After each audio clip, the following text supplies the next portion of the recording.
what are the 3 games that molded you into the person you are today? It's quite interesting. He That's says, way too mature a question for Cello. he says, It's a ghostwriter. mine would be RuneScape, Team Fortress 2, and Interesting. Dota 2. Yeah, RuneScape. What is RuneScape? I know the name. RuneScape's old. RuneScape is RuneScape. real old. Is it a If I'm not online- mistaken, they announced like a sequel to RuneScape recently, or It's one an came out. MMORPG? What? This is the side of Chiller I never knew existed. So RuneScape No, launched RuneScape is old. It's like the blueprint for what oh my World of god, Warcraft 2001. Yeah, this is Baby Chiller. This is Baby Chiller playing playing some online games with his mates. But yeah, the Team Fortress 2 and Dota 2, I completely see that's. I met Chiller via Team Fortress 2 and played a lot of Dota 2 with the same person all these years later. This is what I was thinking of. So, it was originally released in 2001. It was a game built with the Java programming language, originally just running in browser. Fuck me. My goodness. But was largely replaced by a standalone C++ client in 2016. That's what I was thinking of. The game has had over 200 million accounts created and is recognized by the Guinness World Records as the world's largest and most updated free MMORPG. Really? Over and above World of Warcraft? Free. Yeah, but still.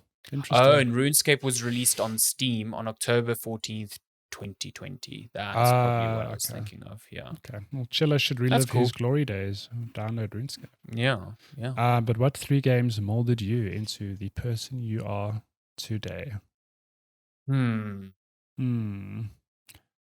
interesting. That's hard because it's not necessarily your 3 favorite games. It's the ones I think to me it's more games you played in your childhood that stand out. So I can give one off the top of my head is Quake 2.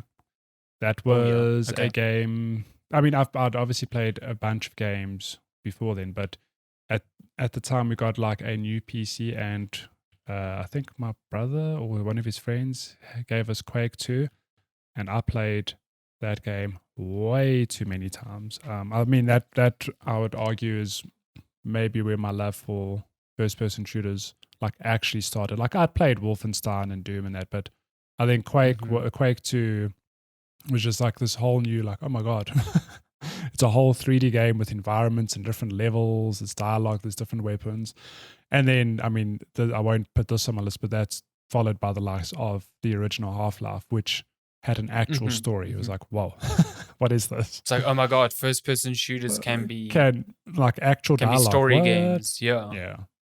So I put forward Quake 2 as my number 1 pick.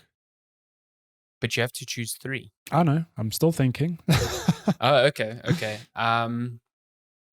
Probably the first one I would think of is definitely Crash Bandicoot. I never owned consoles as a kid. Well, at least early in my life. So a lot of my time was spent at a friend's house where that sort of like fostered my love for games. I would spend weekends at friends and not at home just so I could play games. And I think the very first PS1 game I played was Crash Team Racing, actually. Oh, nice. But it was really on a trip. I remember we went on a work trip. My dad used to go to Germany a lot. And we joined him one year and had a video store there. We rented a PS1 for the time that we were there. And we got Crash Bandicoot 3 with it. And I played all of Crash Bandicoot 3. That is a good Crash. And yeah, that game, I mean, I've played it so many times since, but that is the like single game, the sort of moment that I'm like, this is, well, you know, I didn't realize at the time, but looking back, I'm like, that was the flashpoint in my life, that this is something that's going to be important for the rest of my life. So yeah, definitely that. Well, hard cut to me on the PlayStation 1. I played a lot of things on the PlayStation 1, but a big shocker, Final Fantasy 7. That's another title. My brother doesn't, I'm sure he knows this, but he's a big influence or a big reason why I'm a gamer, because being a lot older than me, he was the one to, you know, bring forth the games into my life. I was just a baby. I didn't know anything about this stuff. But again, Final Fantasy 7, I think he bought it or yeah, and it was a thing of like, I think we just both knew it was this big game that everyone is talking about. And it's such a weird thing because I remember being very young. I mean, 97. If I don't think we got it on launch, but I was maybe 9, 10, 11. But just the fact that I was having to read through this game and explore, and there's this whole combat system. And I managed to finish that game, like no walkthroughs, anything. I just think it shows how that's impressive how it when consumed you're young, me.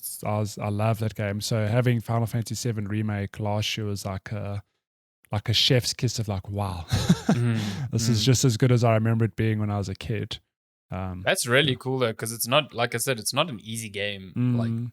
To comprehend. To be fair, I think a lot of people played and finished games when they're younger, whereas an adult, you're like, how?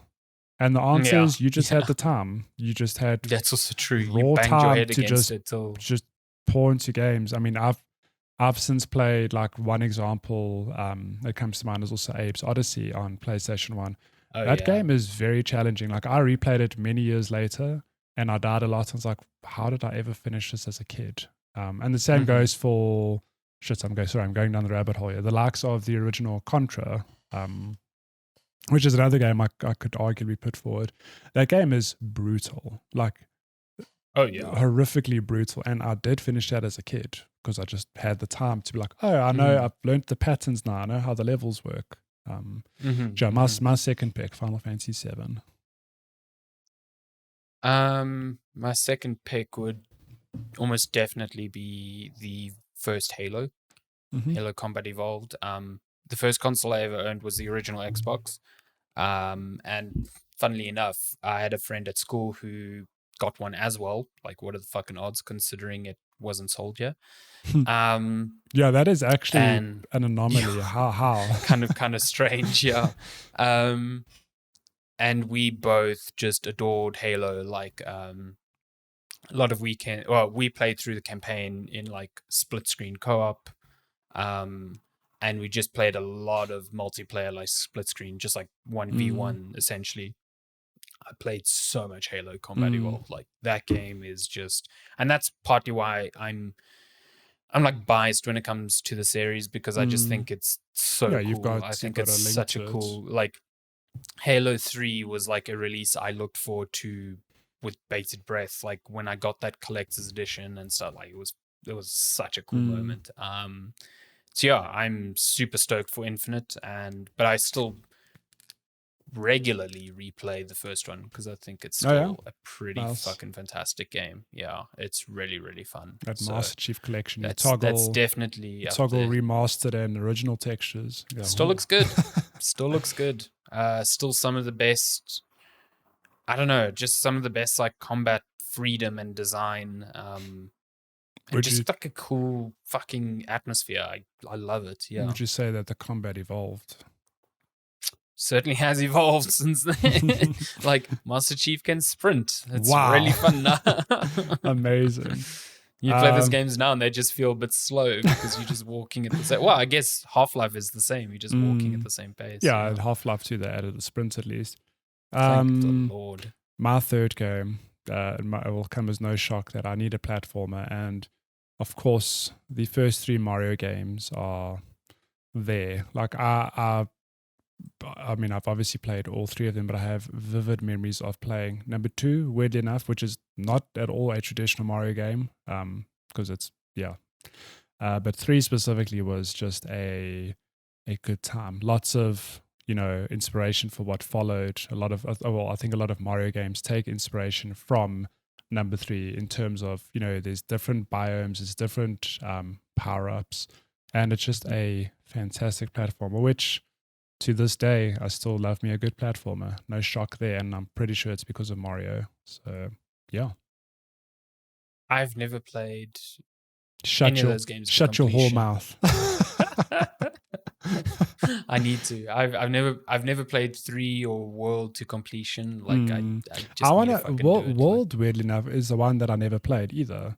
Is it? Okay. I've started up on Switch and gone, this is the one that everyone says is like the definitive Mario. Like it's either Mario 3 or World World. Is like people will thing, yeah. But World is the one I've also just never gotten around to playing, and I really should. Huge fan of World's art style, to be honest.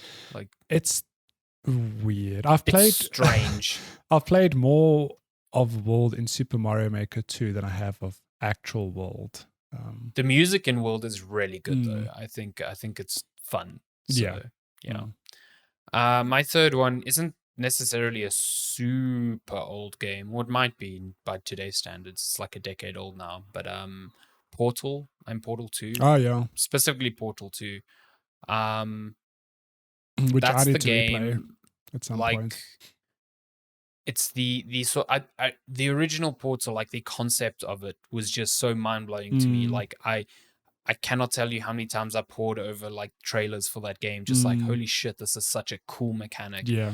And I think that's when my brain started ticking into, I'm consuming games to, I want to design them. I want to make something like this, you know, like I still love, if I had to create a game today, it would be a puzzler, because I think puzzlers are very complex to make, but also very cool to see like a reaction from a player.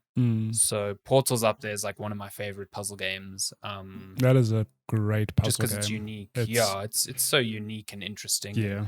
And, you know, the first one was made by students, so you know, it's the sort of like dream that you always held on to, or at least I did when I was studying game design. And it came part of the orange box, which was what a package. The package, for those of you who don't know, the orange box launched, I don't know, early 2000s? 2007, yeah. 2007. Cool, later 2000. And that had it was Half-Life 2, Half-Life 2, Episode 1, Episode 2, Portal, Team Fortress 2, Team Fortress 2. It was those 5.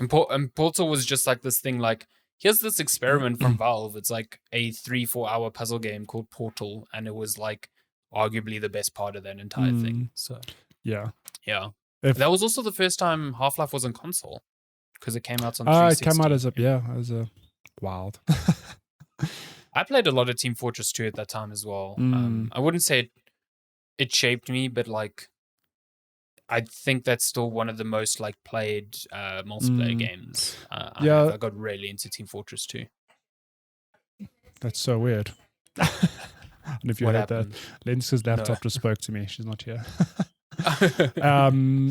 But yeah, I played a bunch of Team Fortress 2, but my most of my online time was spent in Counter-Strike, Source, and then Team Fortress 2, and then that rabbit hole that was Heroes of New Earth and Dota 2, and then now Counter-Strike.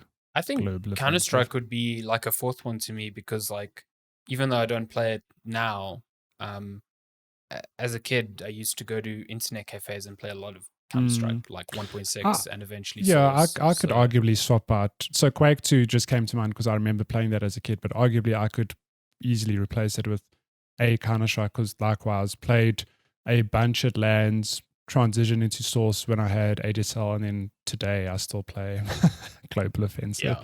Damn that game. Good. It's too good. It's a good time. It's too good. It's really good. I mean, I loved playing Rats. The Rats map, the Rat in maps, 1.6 was real good. Yeah, I really enjoyed that. Do they still have Rats in Global Offensive? I have to believe they do, but I've never played them myself. I guess it's not a super popular map. It's just no, but I imagine there novel thing. Yeah, but I imagine there are people who play them. So I liked hitting the sponge on the floor and bouncing up in the air. It was a real fun time. It was just, I think being kids, it was just fun to be like, oh, I'm so little. You're like, oh, everything's big. Oh, Honey, So I Shrunk big. the Kids, pew pew version. So. Exactly. So yeah, that is all the questions. Thank you for that question, Cello. It was a goodie. Thank you for that extended question. If you want to send us questions like that, you can also email us, checkpointchatpodcast@gmail.com. You can also message us on social platforms at checkpointchat, on Twitter, on Facebook, on TikTok, on Instagram, anywhere, anytime. All of the places.